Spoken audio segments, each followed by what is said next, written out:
Take us away, Connie.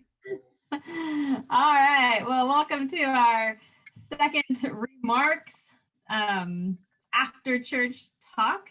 We have, I'm myself, Connie, obviously, as you all might know, or maybe you don't, Connie Nicholson here with Pastor Dustin, who just finished preaching a sermon, and our resident professor. Our resident theologian. Resident theologian is here, and we are discussing our passage found in Mark chapter 9, which is a tricky one. Pastor Dustin and I on Friday were kind of texting back and forth, like, what are you going to say? Well, I don't know. What are you going to say? Because it's like there's so much here. Like you said during our sermon, we could spend, a month just on this text alone. So what is it that God is speaking to us right now? What is it that we need to be addressing, and where's the Spirit moving within this text for us today? Well, thanks for preaching today, Dustin. I know it's a hard text. We talked about that uniqueness of it not even being my children. If you watch my children's videos, you'll find out we didn't even have a worship bulletin today because the lectionary skips over this text. It's not part of the part of the cycle. So for good reason, perhaps. It's maybe just it's a not unsettling, but just a lot of questions. So we have one question in. I'm going to go ahead and open it up to Tim. What would you, I don't even know. So many questions. what do you No kidding. What would you say this text is? What's like a hidden or a theme in this text that you would say is most important to bring out? Well, I think there are quite a few. A couple of them that aren't really obvious that I think are there. Like, so what's sort of Mark usually has hidden stuff going on as well. And so at the end of the text, it says, this kind comes out only by prayer. Except Jesus just cast it out without any prayer. So how come it doesn't need prayer when Jesus is doing it? Because Jesus doesn't need to pray. Jesus is the answering God. And so it's like a couple other texts in Mark where people are crying out to God, but Jesus ends up being the God that they're crying out to and doing. Jesus is the answerer of the prayers that the disciples were supposed to be praying. So he doesn't, Jesus also prays. Of course he does. He prays to his Father a lot. And in his role as a God becoming a human, he is in dependence on God. So you could almost say as a human, he prays to God, but as God, he doesn't need to pray to do a miracle. And somehow the paradox that I see going on in this text. So that's one thing that I think is sort of half hidden. Mark tends to do these half hidden things. I think the other thing that's sort of half hidden is when Jesus says, let me quickly find the text. Come on, where are you? Got this specific line. Oh, all things are possible to the one who believes. The Father hears that as a challenge to his own faith. Well, I need to be a person who believes. I do believe. Help my unbelief. In other words, it's possible to reach out for a miracle if you're a person who comes with faith. But what about the disciples? Why didn't they hear that as a challenge to them? Because for whatever reason, they're trying to cast this demon out and it's not working. And Jesus afterwards diagnoses the problem. You didn't reach out in prayer the right way somehow. So if Jesus says all things are possible for those who believe, the disciples should have felt challenged. Right. What's wrong with our way of expressing our faith? And we actually get some clues later on in Mark. These disciples, they don't think children are important. They chase people away when they bring children to Jesus. It's like, I'm not surprised that God didn't necessarily honor their attempts to cast out this demon because they're not there in the role of a pastor who cares. They're trying to impress the crowds and they're trying to impress the people who are arguing about this demon. And so there's I think there's a lot of subtleties going on as well, but that doesn't take away from the really big questions. And that is, what is possible for faith-filled people and why doesn't it always happen? And those are some of the big questions that are really obvious. And Tim, I'm curious, what do you think about that? So on one level, that could be Jesus making a a statement that challenges the Father's faith, challenges the disciples' faith. But what if that's just could that be just a statement about himself? Or That all things are possible by Jesus. right. Yeah. Sure. I mean, I think Jesus, in his mission as God on earth, is fully capable at all points of doing anything miraculous or unmiraculous that he's called to do. That's the power he's given. And it sometimes seems troubling to us that, it seems like everybody that Jesus wanted to heal, he was able to heal. And everybody who came to him got the healing. And why doesn't it work that way for us?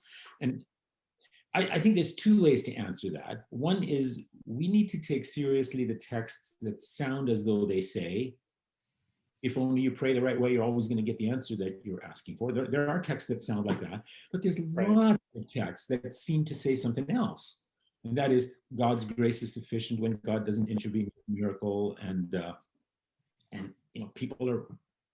everybody dies eventually. And why? Because at some point, that's our lot as humans. That's the place we're going to finish our earthly life. So in a sense, you have the paradox of two different standpoints, each of which can be true in any particular set of circumstances.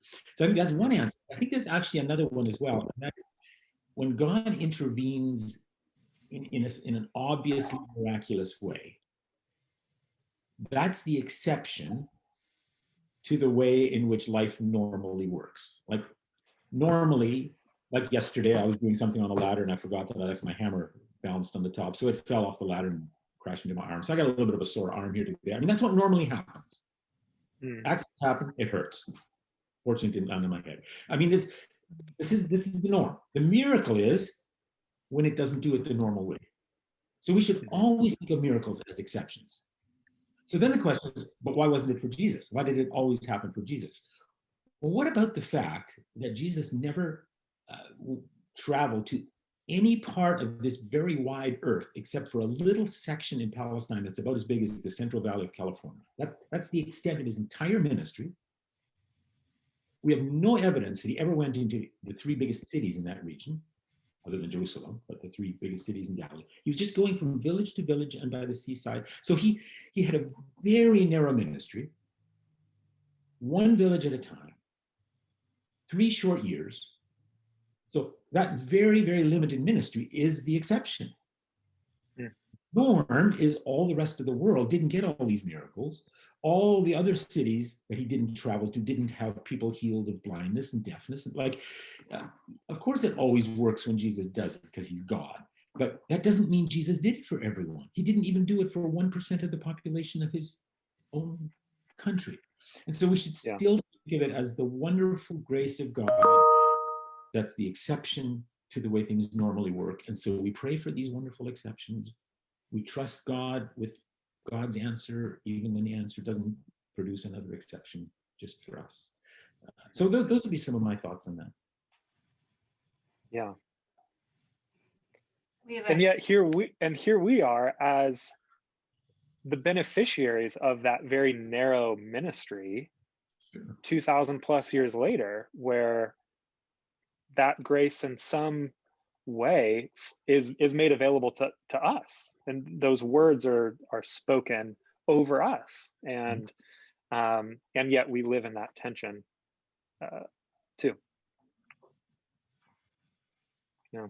I have a question from John Franz. He's asking in verse 19, when Jesus responds to the religious, he kind of acts annoyed, and he was asking what he's annoyed. Who is he annoyed with? Why does he kind of respond so harshly? Does he tell them, "You generation, how long do I have to endure you?" That kind of that phrase in verse 19. Yeah.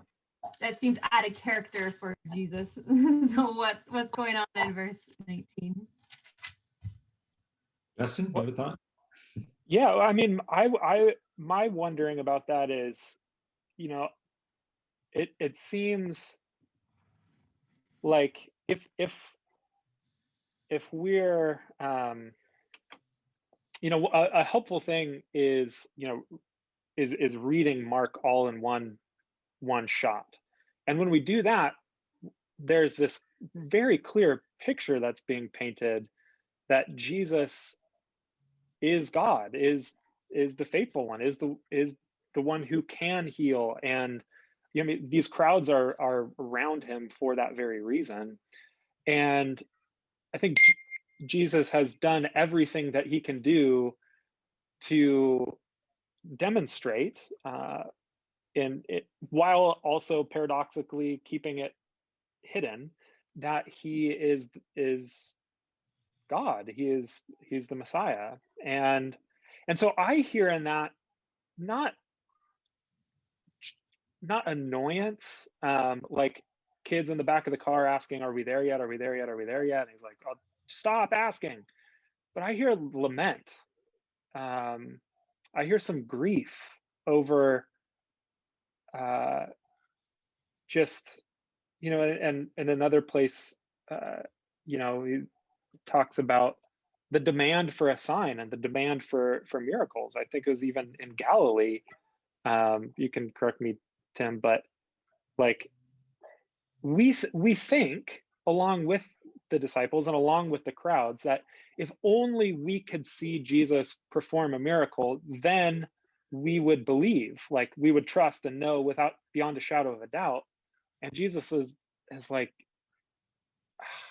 it's even with that, you're still not getting to the heart of who I am and what I'm doing. I'm not just this vending machine of miracles. I am the creator and redeemer and sustainer of your life. And I want to know you, and for you to know me and to know my heart. And yet you're missing it. That's what I hear in that. What do you see, Tim, or is there, what else is going on there? I think part of the rebuke is for the disciples. I mean, it's a bit of a puzzling text at the beginning, because there's like four groups of people. There's Jesus and the three disciples coming down the mountain. And then there's the crowd, teachers of the law, and the other disciples. And they're all arguing. And who's arguing with whom and what are they arguing about is not so obvious. But I get the impression, at least, that what's going on is the disciples were unable to cast out the demon. And so now there's an argument about, okay, whose fault is that? Like, you did it when you went on a mission a couple of chapters ago. You can't do it now. Well, it must be the Father who doesn't have enough faith, or well, you're all a bunch of fakes, or you can't do it when Jesus isn't around, or like they must have been arguing about something or other. And Jesus is exasperated. I mean, he's exasperated with his disciples quite often in this gospel. And if you look at how Mark portrays those disciples, he has pretty good reason to be. I mean, they mess up a lot. Previous chapter, he called, "Get behind me, Satan," Peter. Later on in this chapter and the next chapter, they're going to be fighting about who's the greatest. They're going to be asking for positions of honor. They're going to be trying to chase children away that come to Jesus. They're going to try and chase someone else away who casts out demons. Like, of all the ironies, they couldn't do it themselves, and now they want to chase away someone else who can. Like, these disciples, they're really messing up a lot in terms of their attitudes and so on. And Mark has chosen to use that as a strategy for teaching us the alternative, which is, of course, Jesus and other faith-filled people. So, I mean, I think the disciples are probably making excuses for their inability to cast out the demon and arguing about this and so on. And Jesus is just exasperated with it. Do you think that that's what the question at the end is about too, Tim? Yeah, sure. So how we couldn't do it? I mean, this was embarrassing for us. We messed up. Or maybe they didn't even admit that they messed up. Maybe they're still trying to find someone else to blame. So what was the problem here? And then, so some people who know this text really well might actually remember that last verse differently, because in some older translations it said, "This kind can come out only by prayer and fasting." And if you look closely, those words "and fasting" are not in the text. I mean, that was added way later in some manuscripts, and so they're properly removed again. So, but if you put those words in, you exactly turn the text backwards. Like, that would sound like, if only you'd gotten your techniques correct, it would have all worked. And the text is not about everybody who gets their techniques right will always get the success that they want. It's about, as you pointed out in the sermon so well, this is about trust. And leave it with God, and God will work with that. And the man who admits his lack of faith, I believe, but help my unbelief. I mean, that's what I call a genuine faith. A genuine faith that claim more for itself than that. I'm trusting. I don't know what to believe, but I trust you. That's the genuine faith. Once we think we've got it all figured out, we know exactly what God will do and has to do and must do, and we have the techniques to force God to do it, that's when we're going to get it as wrong as the disciples did. Yeah. Yeah, we talked about how anytime that we use the Bible as a formula or some, way to pray a certain way, we're using the scripture poorly. It's not meant to be our procedure. Yeah. That was one of the questions. So you hit it, Tim, right on the without even knowing. Somebody has a question about the demonic. It's interesting. It doesn't actually say. It just says unclean spirit, right? Not use the word. I don't think Mark does. Mark use the word demonic, or does he mostly use the word unclean? He doesn't use the word exorcise. That's kind of the word that we tend to use. That's almost not a biblical word. It shows up only in the place in Acts where these Jewish guys are trying to sabotage the name of Jesus to cast out demons. Otherwise, the language is demonized, and the demons are called either unclean spirits or impure spirit, or evil. Right. Oh, I just realized I wrote something in the chat and it only went to the panelists. So someone asked the question, so he's annoyed at the disciples, not at the whole generation. And I think my response would be at the disciples, but precisely because they're too much like the whole generation rather than uniquely different. Yeah. Yeah. There's a, Connie, I don't know if you saw it in the Q&A section, not just in the chat. There's a couple questions in the Q&A. Oh, yeah. The first one we addressed already about prayer and fasting. And so, then there's a couple more here. So yeah, that question, what other strategies are there besides prayer if this demon can only be cast out by? I think you kind of touched on that with this idea of Jesus is God, so his prayer is almost more in his essence, like but for us, how do we battle against demons and principalities of Satan? Was the question. So I think that trusting God is always the answer, and leaving it in the hands of God and recognizing that the power will always be from God. So in one sense, that's almost the same as the definition of prayer. I mean, like, it's just prayer doesn't have to be formulated a certain specific ritualistic way, and then we get the techniques all right, then it's guaranteed to happen. It's not that way of thinking about prayer. It's more, hey, this is beyond our ability to deal with unless you, Lord, intervene. And And I, as I was praying through this, in my mind, part of what the disciples are guilty of, as well as the generation, and this conflict with the principalities and powers is, and Mark doesn't tell this story, but I hear, but what we're doing in Lent is having in our imagination Jesus' temptation in the wilderness. And with that sort of as a backdrop, we see the temptation to perform miracles, turn this stone into bread. Just do it. You can do it. Like, if you are who you say you are, then you can do this. Then the temptation to jump off the top of the temple and have angels rescue Jesus so he's not hurt or that harm doesn't befall him. And then to worship the Satan so that all the kingdoms of the world can be given over to Jesus, because apparently the Satan has that ability to offer that as a gift or something.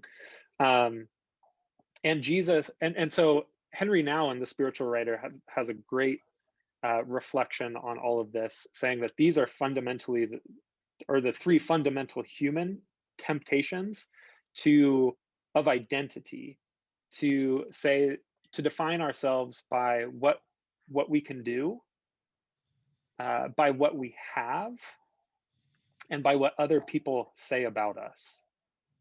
And I think that maybe that's part of, and when we give into those temptations, we become like the rest of the world that says, I am what I have, I am what I do, I am what other people say about me. And maybe that's what the disciples are arguing about. They're trying to fit Jesus in. Well, Jesus said we could do this. Jesus said we have this power. Jesus gave us all of these things. And so the way that we do battle against evil spiritual forces is by trusting that these accusational voices and realities in the world that say you are what you do, you are what you have, you are what other people say about you, isn't the case. That what God says about us in Jesus is the truth. And by clinging to those things when all evidence points otherwise is to do spiritual warfare. Well, I think all of those examples are putting the self before God, or all self-promoting. And to me, like Grant's been asking, what is prayer? And I think going back to kind of the Bruxy Cavey book, it's being reunited with God, removing, leaving behind kind of our false self, those false identities that we think make us who we are, and being reunited with God, and, leaning into our true self, which is union with God. And then when we've been in that space, and are discovering our identity as shared partners with God, now we can go out and be better aware of the powers at work, and we're not as succumb to them, because we kind of come back to that centered place with God. And we kind of can define we know when we're kind of leaning back into our false self. You know what I mean? Yeah. So I think it helps me at least better define who the false Connie is compared to the true Connie. And so the more times of prayer I have of just centering myself in God, I'm more aware of when that false self rises up, or someone tells me something that's not true. And that's that principalities and powers at work, I think, because I'm aware of who I am in God. I know I'm loved, that he's pleased with me, that God loves me. So now when I hear the opposite, I can better rebuttal it. That's prayer is like that building up of the inner man, kind of an analogy, and then go out with kind of this filled true self. I don't know if that made any sense, but that's what I see prayer as. I think that's really important, because we sometimes think of spiritual practices as some magic trick that guarantees a certain result, but you're pointing out it's things that work well to transform ourselves and who we are in relation to God. It's not a trick to get something done. It's a strategy to be in the right relationship with God, and then anything can happen. I mean, that's not because we did the spiritual practice in exactly the right technique, because we came in the right alignment again with God. I'll give a quick. Go ahead, Tim. Go ahead. I'll give a quick answer to the one question about the second prediction of the Passion. In this section of Mark, there's 3 separate occasions in which Jesus makes pretty similar predicting that he's going to die and rise again. Each time it's followed by the disciples messing up. And each time that is followed by positive teaching about the nature of true discipleship. And Mark has used that as a kind of a structure for this whole journey from Caesarea Philippi to the cross in Jerusalem. And so the question was, why is it in some Bibles and not in others? It's just a question of whether the Bible decides to put labels in at the head of each section. Any Bible that'll put a label in will probably put one pretty much like that, and some don't. And so that's it's not that it's in Bibles or not in Bibles. It's not part of the text at all. It's just the editor's help to know what the next part of the text is about.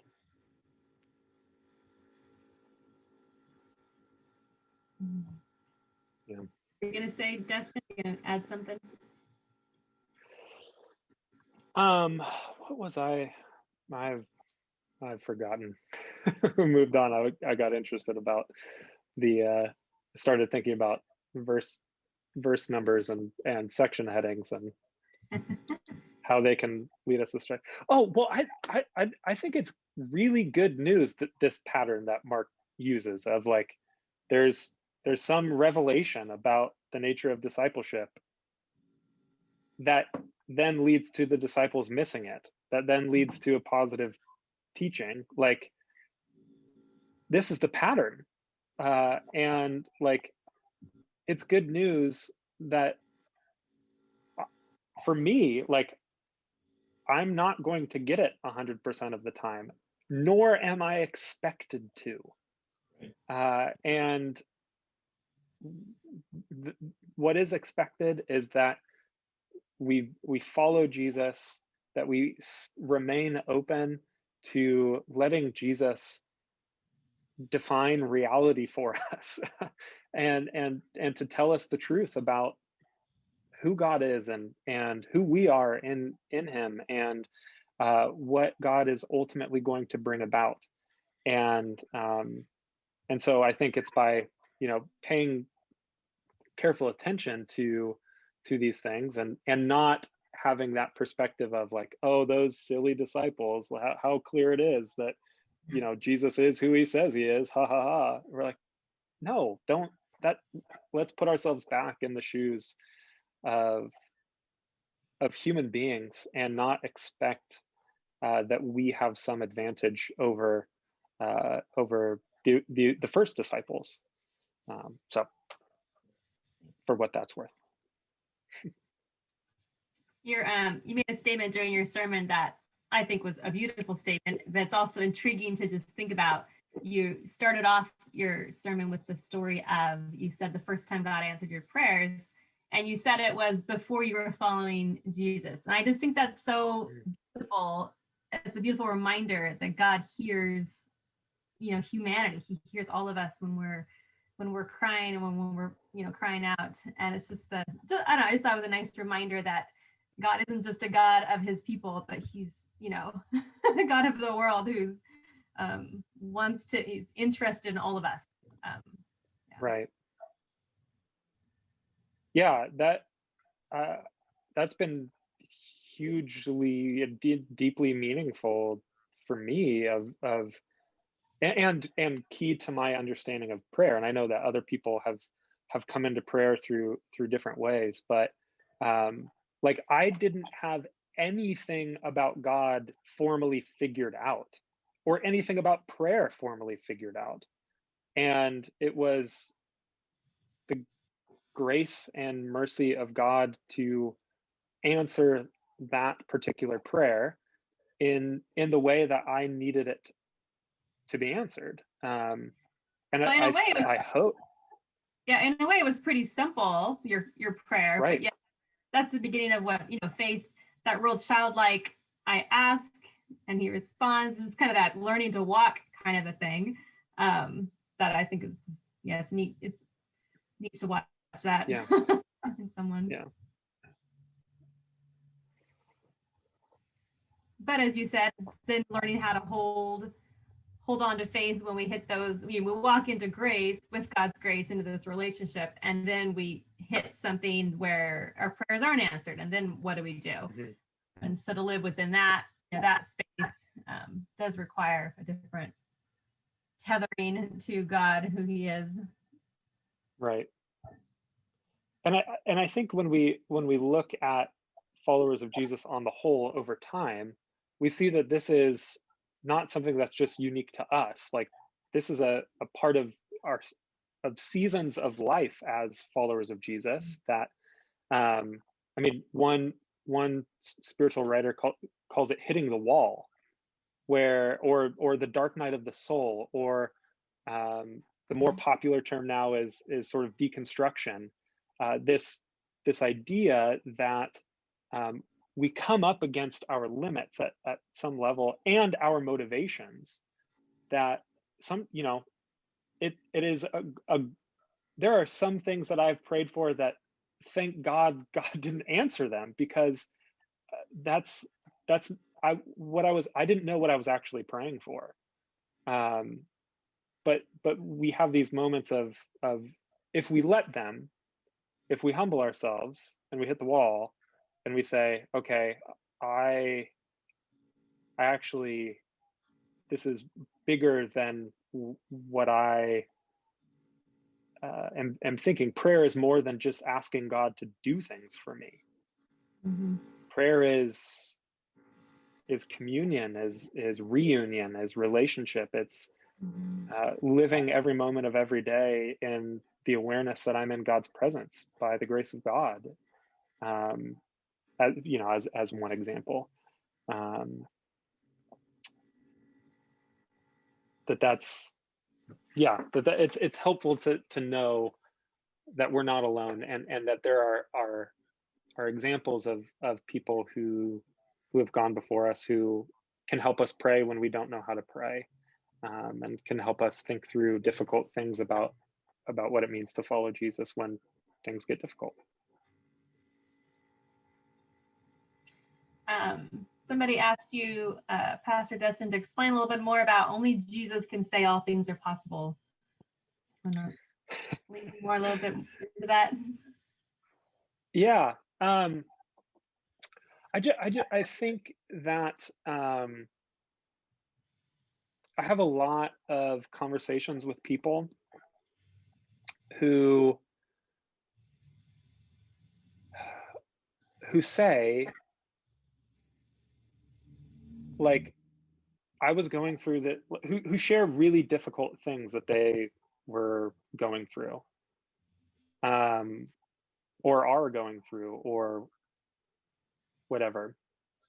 And then they share the things that very well-meaning people have said that have been more harmful than helpful. Everything happens for a reason. All things are possible for the one who believes. And those very well-meaning things are well-intentioned, and the motivation is good. But they're often unreflective of some need in us to try and fix a situation, to provide meaning in a situation where there is no meaning, where what might be most needed is just silence before the pain that somebody's experiencing. And sometimes the things that we say can cheapen that, and can actually have a negative impact on the person who's receiving it, of saying, like, are you saying that I don't believe enough? Like, I've put all my eggs in this basket and it's not turning out the way that I wanted it to, and that sucks. And so what I mean is, I want to help us accompany people in their grief well, and for us to be accompanied by Jesus in our grief well. And I think it's easy for us to pull quotes out of scripture and put them on bumper stickers, or use them in scenarios that are difficult, and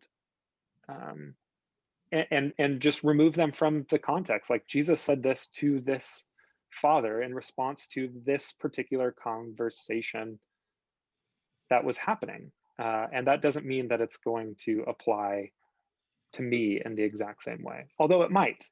But it takes discernment to know, like Jesus, when that gets to happen. So as a general rule, I would say just let Jesus say that. I think that verse definitely puts all the weight on us. Like, it's all about how much faith we have, not our belief in. It's kind of that subjective genitive type of an idea. Is it the faith of Jesus? Like, who's the is it my faith or is it the faith of Jesus' faith? I don't know. Like, is it Jesus that makes up the difference when I fall short? I think that if we remember that miracles are the exception, then anytime we are with someone, we can always ask for those exceptions. We can pray for them. But we don't know whether in this particular case the miracle is going to happen, because we can't decide for God when God is going to make the exception. But Jesus can. Like, Jesus can stand before this Father and know what the Father's plan is, what he's intending to do. So Jesus will always challenge and encourage a person to put faith in what he intends to do, but we don't always know what God intends to do. And I think there are other passages in the Bible too that talk about prayer for healing, and the right to claim a healing depends on first having discerned whether that's God's plan, and it isn't always God's plan. I think of the text in James where call for the elders of the church, pray for the sick, and they'll be raised up. And we think that this is some blanket promise that the miracle is always going to happen. But if you look into that chapter, right before it, James is talking about Job. Yeah. He wanted healing for a very long time, and God's plan was not, at least for a very long time, to intervene. God had other plans. And so if and when we rightly discern what God is going to do, well, then we can speak out of a word of confidence. But almost always we simply bring our wishes, our needs, our desires, our hopes to God, and then we trust God to choose when those exceptions are going to happen and when they won't. And they usually don't, otherwise there wouldn't be exceptions when they do. Right. Yeah, and I think that's so important, especially when it comes to this practice of intercessory prayer. That we ask, okay, like Jesus, what do you want Jesus to do for you? And then we give people the opportunity to, well, and I think that's, Jesus models that in this story, that Jesus asks this father questions like, what's going on? Like, he isn't just like, I know how to fix this, boom. But there's listening. And I think that we have to start with listening and with discernment. And even, this is a hard one that I'm learning, asking the question, am I the one to pray for this? I could pray in a general way, but I'm not sure if I have been authorized to pray for a specific miracle in a specific situation, or healing in a particular way. I can pray the general, but to know to listen for discernment of Jesus saying, yep, go ahead, is, I think, really important when we come to a healthy, robust view of prayer. So, all righty. Well, there was a lot there, huh? And we could keep going all day. Yeah.